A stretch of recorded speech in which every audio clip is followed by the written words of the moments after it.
Okay, so instead of accumulating wealth as a either or to fulfill their desires, they actually accumulate this wealth to fulfill their desires. That's kind of what you're getting at then, because they fear said rejection that we mentioned earlier.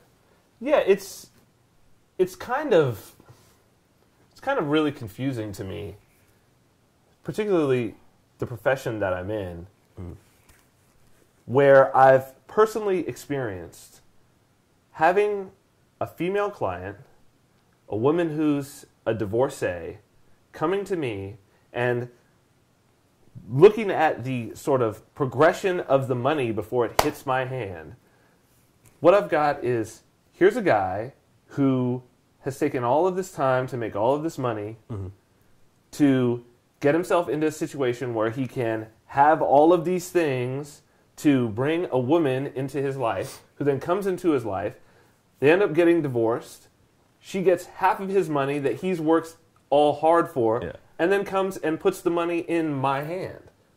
So, obviously, it wasn't necessary in order to get the woman, and even to get the woman to really want to be with you, it wasn't necessary to go through this whole long route of putting games on top of games.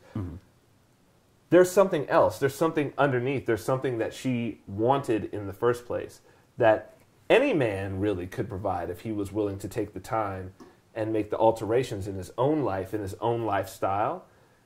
And I think that's a much better use of anyone's time, particularly if what you're looking for is really to be happy in life. If you are somebody who truly and genuinely loves money and is really in it for the money itself, which I think there's very few people out there that are like that. I know I want what the money can buy.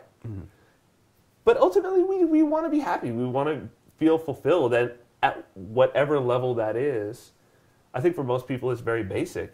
I know for me it's very basic. You know, I want some basic things and a few luxuries, but sexual fulfillment is a huge part of it. And when that's handled, everything else you can deal with.